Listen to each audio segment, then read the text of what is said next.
The first thing Marcus Whitaker noticed was the silence. Not the peaceful kind, the dangerous kind, the kind that settles over a room when people have already decided who you are before you speak. It was a cold October afternoon outside Chicago Executive Airport, and a grey mist drifted across the runway like a curtain hiding something unpleasant. Marcus stepped out of his black SUV, wearing a charcoal hoodie, dark jeans, and worn sneakers. Nothing about him advertised success. Nothing announced that he had spent 20 years building one of the largest private aviation companies in America. That was intentional. At 53, Marcus had learned that expensive suits impressed people who measured worth by appearances. He preferred results. His company, Summit Air Holdings, operated aircraft across North America and employed thousands of people. His name appeared in business magazines. His foundation funded scholarships across Illinois, Michigan, and Ohio. Yet he still enjoyed walking through life without broadcasting his achievements. His longtime operations director, Ethan Brooks, followed beside him carrying a leather portfolio. The two men had worked together for nearly 15 years. Ethan glanced at Marcus and smiled. "One day you're going to show up dressed like a billionaire." Marcus laughed softly. "If clothes decide whether someone respects me, I already know everything about them." The private terminal staff greeted Marcus warmly. He knew their names, he asked about families, he remembered birthdays. A young receptionist, named Claire, told him her son had made the varsity football team. Marcus congratulated her and wished him luck. Small moments mattered. They always had. Outside, a sleek Gulfstream jet waited beneath the cloudy sky. The aircraft represented decades of sacrifice, risk, and determination. Marcus had grown up in a working-class neighborhood on Chicago's South Side. His mother worked double shifts at a hospital. His father drove city buses. Nobody handed him opportunities, he built them. As he approached the aircraft, his phone buzzed. A board member called regarding a major expansion into Texas. Marcus listened carefully, made 2 decisions, and ended the conversation within minutes. Business never required drama. Clear thinking solved more problems than loud voices. What Marcus did not know was that a last-minute staffing change had quietly altered the afternoon. 2 regular flight attendants had called out sick. An outside contractor supplied replacements. One of them was a woman named Vanessa Cole. Vanessa arrived with an immaculate uniform, polished shoes, and a confident smile. Yet throughout the afternoon, small signs revealed something beneath the surface. She dismissed a baggage handler's questions. She snapped at maintenance staff over trivial details. She carried herself with the certainty of someone who believed she could instantly judge people. Standing inside the aircraft, Vanessa glanced through passenger information but never bothered reading the owner's profile. In her mind, she already knew exactly what a private jet owner should look like. Then Marcus climbed the stairs. The moment she saw the tall black man in a hoodie entering the cabin, her expression changed. Her smile vanished, her eyes narrowed, and somewhere behind those eyes, a story began forming. It was a story built entirely on assumptions. Unfortunately for everyone involved, that story was about to collide with reality.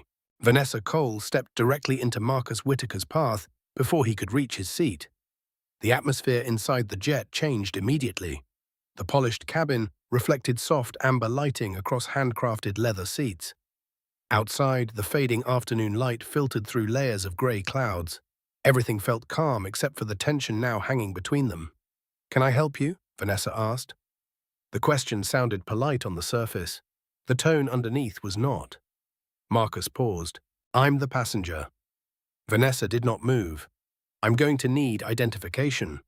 Marcus had heard variations of those words his entire life. Sometimes they came disguised as concern, sometimes as policy, sometimes as curiosity.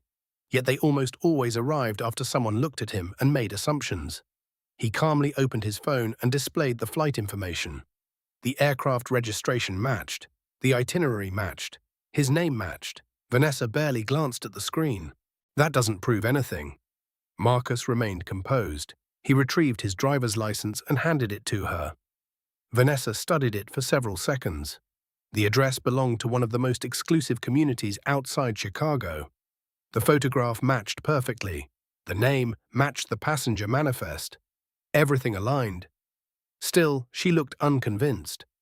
Behind Marcus, Ethan watched quietly. His patience was beginning to thin.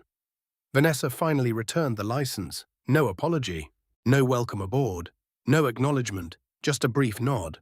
Fine, you can sit down.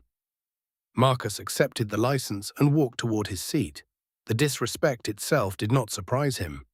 What disappointed him was how familiar it felt. For years, he had attended board meetings where people assumed he was support staff. He had entered luxury hotels where guests mistook him for security personnel. He had purchased properties where real estate agents questioned whether financing would be approved. Success changed many things. It did not eliminate prejudice. Marcus settled into a window seat and gazed toward the runway. Ethan leaned closer. "You want me to handle this?" Marcus shook his head. "Not yet." Minutes passed. The pattern slowly emerged. Vanessa served Ethan sparkling water without being asked. She ignored Marcus completely. When Marcus politely requested coffee, she responded with an exaggerated sigh. "I'll get to it." She never did. Later, she grabbed Marcus's leather messenger bag and tossed it into an overhead compartment. The bag struck the wall with a dull impact. Marcus watched silently. The bag contained personal photographs, handwritten notes from his late father, and a journal he had carried for years. To Vanessa, it appeared disposable. To Marcus, it represented a lifetime. The aircraft grew noticeably colder as she adjusted the cabin temperature. Outside, rain began tapping lightly against the windows. Inside, the distance between appearance and reality continued widening. Eventually, Marcus requested information about the flight schedule. Vanessa folded her arms. The expression on her face carried open skepticism now.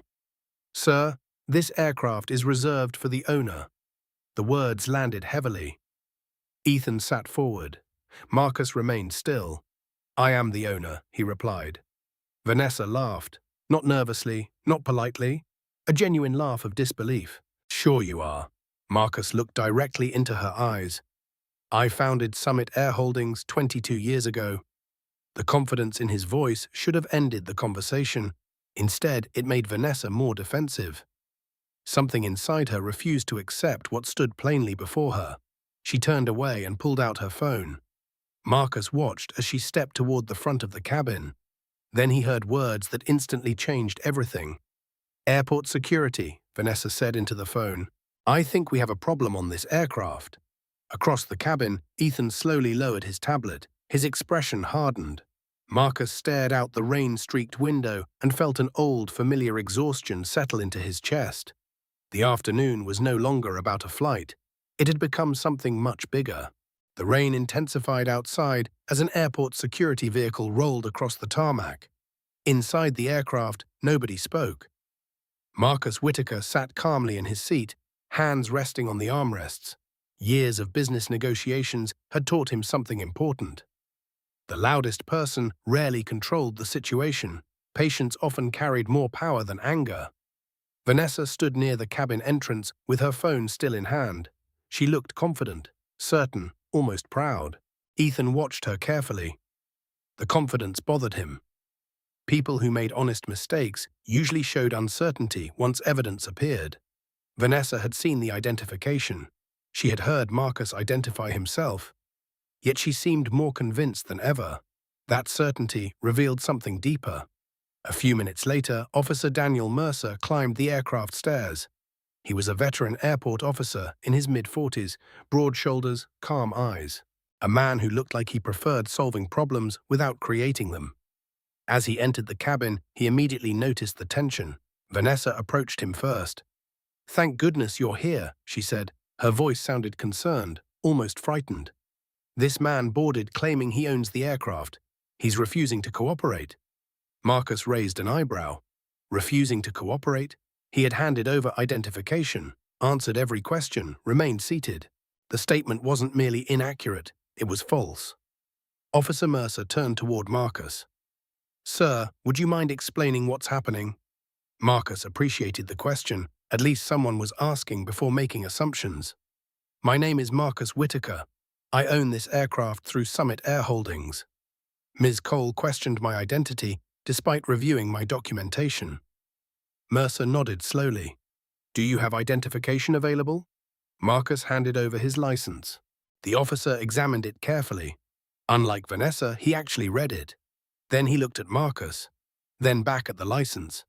Everything matched. Still, procedure required verification. Mercer stepped aside and contacted airport operations. While he waited, silence filled the cabin. Marcus looked through the oval window at the darkening sky. He remembered another rainy afternoon decades earlier. He had been 19. A bank manager questioned whether he could afford a student loan. That moment fueled years of determination. Every insult became motivation. Every doubt became fuel. His father used to tell him something. Don't spend your life proving people wrong. Spend it proving yourself right. The lesson stayed with him. It explained why he remained calm now. Mercer's radio crackled. A dispatcher confirmed ownership, then confirmed Marcus's identity, then confirmed Summit Air Holdings as the registered operator. The verification was absolute. The officer returned. Everything checks out. Mr. Whitaker is the aircraft owner. The matter should have ended there. Instead, Vanessa crossed her arms. Something still doesn't seem right. Ethan actually laughed, not because it was funny, because it had become absurd. Marcus studied her face. For the first time, he noticed fear hidden beneath the arrogance. Not fear of him, fear of being wrong. Some people could not tolerate reality when it contradicted their beliefs. Vanessa appeared to be one of them. Officer Mercer looked uncomfortable. "Ma'am, ownership has been verified." "By paperwork," she replied. The statement hung in the air. Marcus felt disappointment settle over him. Not anger, not surprise. Disappointment, because no amount of evidence seemed capable of changing her mind. Outside, lightning flashed across distant clouds. Inside, something equally dangerous was building. Vanessa suddenly pointed toward Marcus. People like him always have a story. The cabin froze. Ethan slowly stood. Officer Mercer turned toward her. Marcus's expression never changed. Yet deep inside, he understood something important. The situation had just crossed a line, and once certain lines are crossed, there is no easy path back. The words lingered in the cabin long after Vanessa spoke them. People like him always have a story. Officer Daniel Mercer stared at her. Ethan Brooks stared at her. Marcus Whitaker simply sat still. Outside, rain streaked across the windows while distant thunder rolled over the Illinois horizon. The weather seemed to mirror the tension building inside the aircraft. Vanessa immediately realized she had revealed more than intended. But instead of correcting herself, she doubled down. Some people retreat when confronted with evidence. Others become more determined to defend their beliefs. Vanessa belonged to the second group. "I'm just saying we should be careful," she added. Officer Mercer frowned. Careful about what, exactly? For the first time, she had no immediate answer, because every fact now stood against her. The identification matched. The ownership records matched. The flight manifest matched. The airport confirmed everything. Reality had spoken clearly. Yet Vanessa continued searching for reasons not to believe it. Marcus slowly stood from his seat. Not aggressively, not suddenly, simply standing. At 6'3", he towered over most people in the cabin. Even then, his posture remained relaxed. "Officer," Marcus said calmly, "would you like to see something?" Mercer nodded. Marcus walked toward the front of the aircraft. Framed photographs decorated the cabin walls. One showed Marcus shaking hands with aviation students receiving scholarships. Another captured him speaking at an industry conference in Dallas. A third showed him standing beside employees during the opening of a new facility near Detroit. Years of work, years of sacrifice, years of achievement, visible to anyone willing to look. Officer Mercer examined the photographs. Then he looked toward Vanessa. She avoided eye contact. The officer's patience was beginning to disappear. "Ma'am, I think this matter is resolved." Vanessa's jaw tightened. Maybe the photos are old. Ethan could not believe what he was hearing. Neither could Mercer. Marcus felt something shift inside himself. Not anger, weariness, a deep exhaustion that came from fighting the same battle repeatedly. He thought about his parents. His mother had endured discrimination at hospitals where she worked. His father had experienced it while driving public buses through Chicago neighborhoods. Both taught him dignity. Both taught him resilience. Yet neither lesson made moments like this easier. Marcus returned to his seat. He looked directly at Vanessa. What would convince you? The question caught her off guard. For several seconds, she said nothing. Because there was no honest answer. No amount of evidence would satisfy someone determined not to believe. Officer Mercer understood this too. His expression grew serious.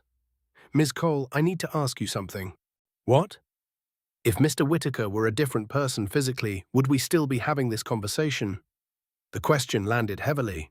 Vanessa's face reddened. She looked away. That response told everyone everything. A long silence followed. Then a phone vibrated. Marcus glanced at the screen. The call came from Charlotte Reynolds, chairwoman of Summit Air Holdings, one of the most influential business leaders in the country. Marcus answered. Hello, Charlotte. Her voice filled the quiet cabin. Marcus, news reached the board. Airport operations called our office. Is everything under control? Every person inside the aircraft heard the question. Vanessa's eyes widened. Marcus answered calmly. We're working through it. Charlotte paused. Good, because several board members are already on their way. Marcus frowned slightly. On their way where? The airport. The cabin fell silent. Even Ethan looked surprised. Charlotte continued, including 3 former governors, 2 major investors, and our legal counsel. They insisted. Marcus closed his eyes briefly. The situation had already become larger than he wanted. Much larger. After ending the call, he looked out the rain-covered window. In the distance, a convoy of black vehicles had just entered the private terminal grounds. And suddenly, Vanessa realized this story was no longer under her control. The convoy arrived 5 minutes later. Black SUVs rolled across the wet pavement and stopped beside the private terminal. Rain reflected against their polished surfaces while airport employees quietly gathered near the windows to watch. Inside the aircraft, nobody spoke. Vanessa Cole stood frozen. The confidence that had carried her through the afternoon was beginning to crack. Marcus Whitaker remained seated, calm, patient, almost detached. Years of leadership had taught him something important. Eventually, truth arrives. The only question is how much damage happens before it gets there. The aircraft door opened. Several individuals entered the cabin. The first was Charlotte Reynolds, chairwoman of Summit Air Holdings. She was 61, sharp-minded, and widely respected throughout American business circles. Behind her came corporate attorneys, senior executives, and investors. One of them had helped finance Summit Air's earliest expansion. Another sat on the board of a major Chicago bank. All of them knew Marcus personally. All of them greeted him immediately. Marcus, are you all right? Charlotte asked. Marcus nodded. I'm fine. The concern in her eyes remained. She looked toward Officer Mercer, then toward Vanessa, then back toward Marcus. The situation became obvious within seconds. No explanation was necessary. One attorney quietly opened a tablet. Another took notes. Charlotte crossed her arms. Would someone like to explain why the owner of this aircraft was questioned on his own plane? Silence. Heavy silence. Vanessa suddenly found herself standing before people whose combined experience exceeded 200 years in business, law, and leadership. None appeared impressed by excuses. Officer Mercer answered honestly. He explained the call, the verification, the documentation, everything. He omitted nothing. When he finished, Charlotte's expression hardened, not because Marcus had been questioned. Questions were normal. Evidence was not. The problem was what happened after the evidence appeared. One attorney looked directly at Vanessa. You continued challenging ownership after verification. Vanessa swallowed. I was trying to protect the aircraft. The answer sounded weaker the moment it left her mouth. Because everyone understood the obvious question, protect it from whom? The verified owner?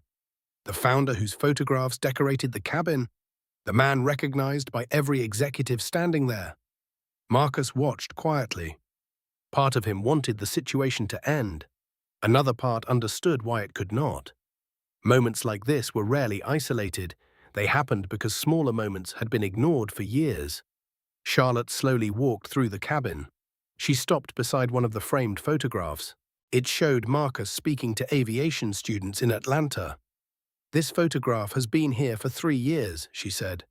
Nobody responded. His name is engraved beneath it. Again, silence. Vanessa looked away. Outside, the rain finally began to ease. Small streaks of sunlight pushed through the clouds. The changing weather felt symbolic. Darkness retreating, truth becoming visible. Then a notification appeared on Charlotte's phone. She glanced at it.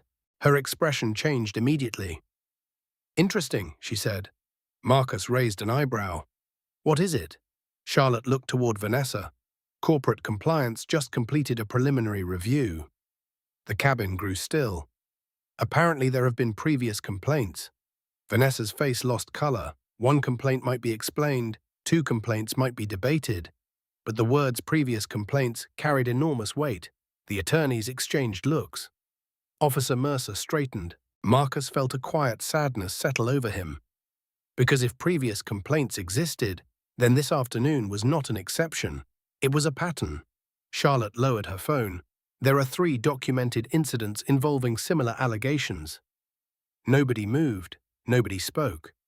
For the first time all afternoon, genuine fear appeared in Vanessa's eyes, and Marcus realized the story was about to become much bigger than a single flight. The atmosphere inside the aircraft changed the moment Charlotte Reynolds mentioned the previous complaints. Nobody needed to say anything. The significance was obvious. A single misunderstanding could be explained. A documented pattern could not. Vanessa Cole stood near the galley with her hands clasped tightly together. The confidence that once filled her posture had disappeared completely. Marcus Whitaker watched quietly. He felt no satisfaction, only disappointment. Throughout his career, he had learned that prejudice rarely appeared suddenly. It usually grew in environments where warning signs were ignored, small incidents, dismissed concerns. Excuses, silence, those things created space for bigger problems. One of Summit Air's attorneys stepped forward. "Can we review the complaints?" Charlotte nodded. She opened the report on her tablet. The first complaint came from a corporate client in Detroit nearly 2 years earlier. The passenger alleged dismissive treatment and repeated questioning despite verified credentials. The second originated from a businessman traveling through Atlanta. He described feeling targeted and humiliated during a charter flight. The third complaint came from Houston. A passenger claimed Vanessa repeatedly implied he did not belong aboard a private aircraft. Each case had been documented. None had been properly investigated. The cabin became silent once again. Even Officer Mercer appeared disturbed. "And nobody followed up?" he asked. Charlotte shook her head. Apparently management closed each review without action. Marcus looked out the window. The rain had stopped completely now. Sunlight broke through the clouds, illuminating sections of the runway. He thought about all the people who never received accountability. How many simply walked away? How many accepted humiliation because they lacked resources or influence? The question stayed with him. Vanessa finally spoke. Those complaints weren't proven. Her voice sounded fragile, desperate. One attorney responded immediately. Neither were they disproven. The words landed hard because they were true. Corporate negligence often hides behind uncertainty. If nobody investigates, nobody learns the truth. Marcus stood and slowly walked toward the front of the cabin. Everyone watched him. He stopped beside the photograph showing young scholarship recipients. Many of those students came from neighborhoods where opportunity felt distant. He had created the program because someone once believed in him. Now he wondered how many of those students would face experiences similar to today's. "This isn't really about me," Marcus said. The room remained silent. "I'll go home tonight. I'll still have my career, my family, my resources." Nobody interrupted. "What concerns me is the next person." Charlotte nodded slowly. She understood exactly what he meant. Marcus continued, "The next person might not own a company. The next person might not have attorneys. The next person might not have people willing to listen." The words settled heavily across the cabin. Vanessa lowered her eyes. For the first time all afternoon, she appeared unable to defend herself. Perhaps reality was finally reaching her, or perhaps she simply recognized the consequences approaching. Suddenly, her phone vibrated, then vibrated again. And again. She glanced down, the color drained from her face. A call from her supervisor. 3 missed calls from human resources. 2 urgent emails. 1 text message marked immediate response required. The executives exchanged glances. They already knew what was happening. Corporate investigations moved quickly when liability appeared. Vanessa stared at the screen. Her hands began trembling. Then another notification appeared. This one came from the staffing company president. The subject line contained only 6 words. "Call me before speaking publicly." Marcus watched quietly. The situation had moved beyond the aircraft, beyond the airport, beyond a single employee. Somewhere inside a corporate office, people were discovering exactly what happened. And judging from the panic spreading through Vanessa's face, the findings were not going in her favor. By the following morning, the incident had spread far beyond Chicago Executive Airport. What happened on the aircraft was no longer a private dispute. It had become a corporate crisis.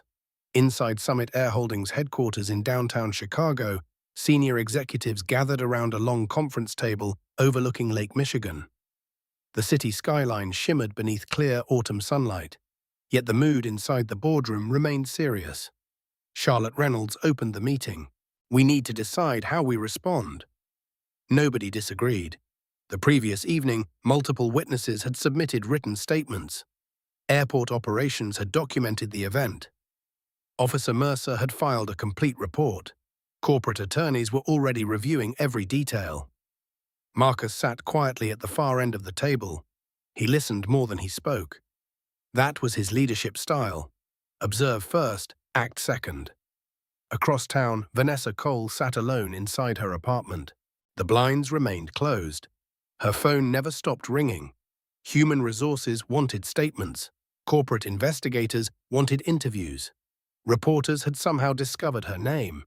Friends were sending messages asking what happened. She ignored all of them. For the first time, she was being forced to confront a reality she had spent years avoiding.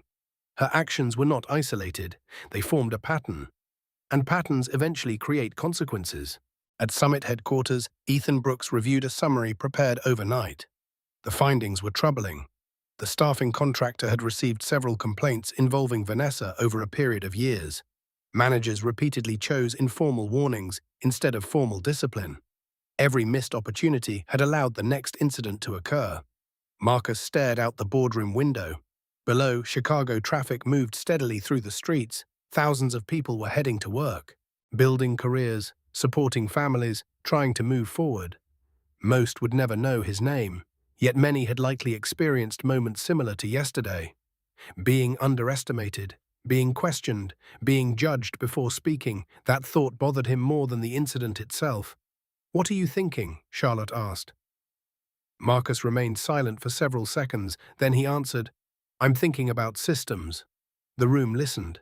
Everyone focuses on individuals after something happens, but individuals rarely operate alone. Systems allow behavior to continue. Several executives nodded. They understood. One employee could create damage. A broken culture could multiply it. Later that afternoon, the staffing company's chief executive requested an emergency meeting. She arrived visibly exhausted.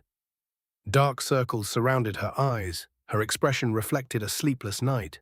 The company's reputation was already suffering. Major clients were demanding answers. Potential partners were requesting reviews. Questions were spreading faster than explanations. She sat across from Marcus. "I want to apologize," she said. Marcus studied her carefully. The apology sounded sincere, but sincerity alone could not repair everything. "I appreciate that," he replied. "What happens next matters more." The executive nodded. She knew he was right. Words could acknowledge harm. Actions determined whether lessons were learned. As the meeting ended, Marcus received a phone call. The number belonged to a national news organization. Then another call arrived, and another. Interest was growing rapidly. The story was escaping local boundaries. Charlotte glanced at the incoming notifications. "This is getting bigger by the hour." Marcus looked toward the Chicago skyline. The sun was beginning to set beyond the city. Orange light reflected across the glass towers. A beautiful evening. Yet he sensed something important approaching. Because for the first time since the incident began, people across the country were starting to ask a difficult question. And once enough people ask the same question, change becomes impossible to ignore. Within 72 hours, the story reached every corner of the country. National newspapers covered it. Television networks discussed it. Business journals analyzed it. Civil rights organizations released statements. A simple flight that never left the ground had become a national conversation. Marcus Whitaker never expected any of it. He spent most of the week continuing his normal schedule: board meetings, investment reviews, community projects, scholarship interviews. Life moved forward. Yet everywhere he went, people recognized him. Some approached to shake his hand. Others shared personal stories, stories about discrimination, stories about assumptions, stories about doors that suddenly closed without explanation. The messages arrived by thousands. Teachers, veterans, doctors, business owners, college students. Many described experiences remarkably similar to his own. The details differed. The feeling remained the same. Marcus read as many as possible. Each message reinforced what he already suspected. The issue extended far beyond one aircraft. Meanwhile, the staffing company faced growing pressure. Several major clients announced internal reviews. Corporate partners demanded accountability measures. Investors requested emergency briefings. What began as an employee problem was becoming a leadership problem. And leadership problems rarely disappear quietly. One evening, Marcus sat alone in his home office, overlooking the outskirts of Chicago. Rain tapped softly against the windows. Photographs lined the shelves. Family vacations, business milestones, pictures of his parents. He paused in front of one particular photograph. His father stood beside an old city bus, wearing a proud smile. The image was nearly 30 years old. Marcus remembered a conversation from his teenage years. He had returned home frustrated after being unfairly treated. His father listened patiently, then offered simple advice. Don't let bitterness become your identity. The words remained powerful decades later. Marcus understood their meaning more clearly now. Anger could expose problems, but wisdom solved them. The next morning, he received an invitation to speak at a national aviation conference in Phoenix. Organizers wanted him to discuss leadership, accountability, and industry culture. Marcus almost declined. Public attention had never interested him. Then he thought about the messages. Thousands of messages. People searching for someone willing to say what many already knew. He accepted. The conference hall in Phoenix was filled beyond capacity. Executives, pilots, entrepreneurs, and students occupied every available seat. Additional attendees watched through live broadcasts. When Marcus stepped onto the stage, the room immediately quieted. He stood behind a simple podium. No dramatic presentation, no prepared performance, just honesty. For nearly 40 minutes, he spoke about leadership. Not leadership as authority, leadership as responsibility. He spoke about culture, about listening, about recognizing warning signs before they become crises. The audience remained silent throughout, listening carefully. Then Marcus said something that changed the room. The question isn't whether bias exists, the question is what we do when we discover it. The statement spread across social media within minutes. News outlets quoted it repeatedly. Discussion intensified. Organizations began examining policies. Companies announced reviews. Industry leaders started conversations that had been postponed for years. As Marcus left the stage, Charlotte approached him. She looked impressed. "You know what you've started, right?" Marcus smiled faintly. "I didn't start anything." Charlotte raised an eyebrow. Marcus glanced toward hundreds of attendees still talking throughout the convention hall. People already knew these problems existed. They were just waiting for someone to force the conversation. Charlotte nodded, because she knew he was right. But neither of them yet understood how far that conversation was about to go. Back in Chicago, a federal oversight committee had just requested documentation related to industry hiring practices. And that request was about to create consequences nobody had anticipated. The federal inquiry began quietly. Most major changes do. A request for records, a series of interviews, a review of hiring practices across private aviation companies. Nothing dramatic, nothing designed for headlines, yet beneath the surface, powerful institutions were beginning to ask difficult questions. Questions many organizations had avoided for years. Back in Chicago, Marcus Whitaker returned to his normal routine. At least he tried to. His calendar remained full. Summit Air Holdings was expanding into new markets. New aircraft were entering service. Construction had begun on a training facility near Detroit. Scholarship applications continued arriving by the hundreds. The future demanded attention.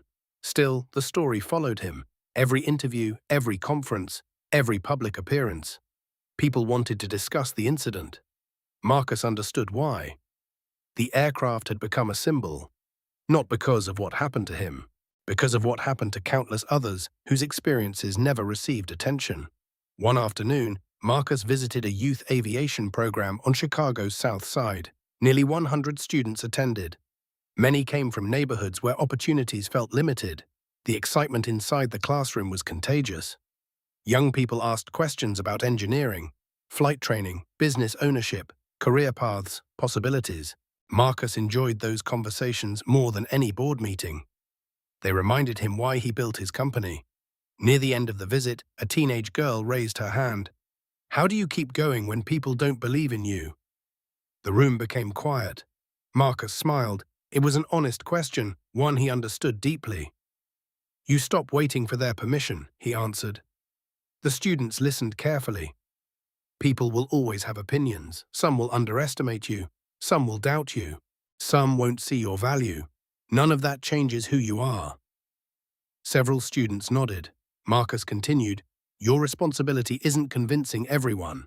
Your responsibility is becoming the person you were meant to be." The room erupted in applause. Later that evening, video of the exchange spread online. Millions watched it. Many called it the most powerful moment of the entire story. Meanwhile, federal investigators completed their preliminary review. The findings surprised industry leaders. Several companies showed patterns of unresolved complaints. Training standards varied dramatically. Reporting systems often lacked transparency. The issue extended far beyond a single employee or a single organization. The evidence pointed toward systemic weaknesses. Suddenly, reforms were being discussed at the highest levels: new accountability measures, improved reporting requirements, enhanced employee training, independent oversight recommendations. For the first time, meaningful change seemed possible. One night, Marcus sat on his back porch, watching the sun disappear beyond the horizon. The air carried the cool scent of approaching winter. Orange light faded into deep blue across the sky. His wife, Angela, joined him with 2 cups of coffee. Neither spoke for several minutes. They simply watched the evening settle around them. Finally, Angela broke the silence. "Do you regret any of it?" Marcus thought carefully. The question deserved honesty. He remembered the humiliation, the frustration, the exhaustion, the unwanted attention. Then he thought about the students, the conversations, the reforms, the opportunities now emerging. "No," he said softly. Angela smiled. "I didn't think so." A peaceful silence followed. For the first time in weeks, Marcus felt calm. The storm had passed. Or so it seemed.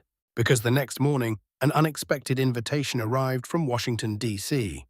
A congressional committee wanted Marcus Whitaker to testify before a nationally televised hearing, and the audience waiting to hear his words would be larger than anything he had ever faced before. Washington, D.C. greeted Marcus Whitaker with cold January winds and clear skies. The city felt different from Chicago. Older, heavier.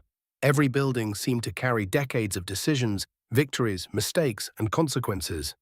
As Marcus entered the congressional hearing chamber, cameras lined the walls. Reporters filled every available seat. Government officials, industry leaders, and advocacy groups occupied rows behind them. Millions of Americans would watch the hearing live. Yet Marcus felt surprisingly calm. He had spent his life preparing for moments that mattered. Not because he expected recognition, because responsibility eventually arrives for those willing to carry it. The hearing began shortly after 10 o'clock. Committee members asked questions about aviation, workplace culture, accountability, and equal treatment. Executives offered statistics. Experts presented reports. Attorneys discussed policies. Then Marcus was invited to speak. The room fell silent. He adjusted the microphone and looked across the chamber. For a brief moment, he thought about his parents, a hospital worker, a city bus driver. Neither had wealth, neither had influence. Yet both possessed something far more valuable: Character.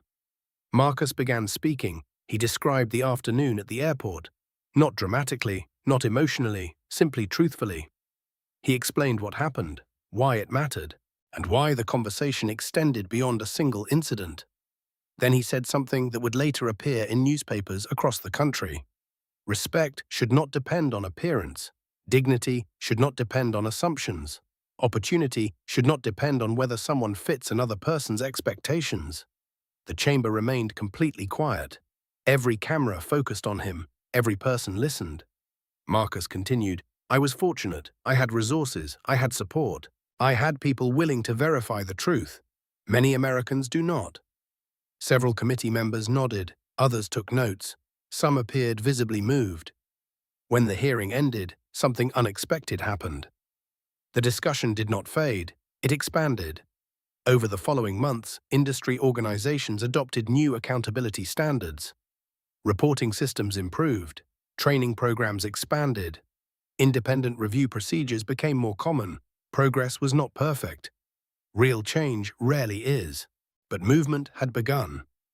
Back in Chicago, Marcus focused on what mattered most: his family, his employees, his foundation. The Henderson Aviation Scholars Program, renamed the Whitaker Aviation Scholars Program in this adaptation, continued growing beyond expectations. Students from Illinois, Michigan, Ohio, Texas, Georgia, and Florida received opportunities that once felt impossible. Some became pilots. Others became engineers. Several launched businesses of their own. Years later, one former scholarship recipient stood beside Marcus at the opening of a new aviation training center outside Detroit. The young woman smiled and pointed toward a plaque mounted near the entrance. Engraved across the center of the plaque were words Marcus had spoken during the congressional hearing. Respect should not depend on appearance. Marcus stared at the inscription for a moment. Then he smiled, not because his name appeared beneath it, because the message belonged to everyone. The truth was simple. The incident on that aircraft changed lives. It changed policies. It changed conversations. Most importantly, it reminded people that character cannot be measured by clothing, status, race, or assumptions. Only actions reveal who someone truly is. As another Chicago sunset painted the horizon with gold and crimson light, Marcus stood outside the training center watching students walk toward their futures. The journey had never been about proving his worth. His worth existed long before anyone questioned it. The real victory came from opening doors wide enough for others to walk through. And as those students disappeared into the evening, carrying dreams larger than themselves, Marcus finally felt something he had not felt since that afternoon at the airport. Peace. A lasting peace built not from revenge, but from accountability, growth, and hope. Some stories end with punishment. The most meaningful stories end with purpose. This was one of them. Subscribe to the channel, leave a comment, and share this video.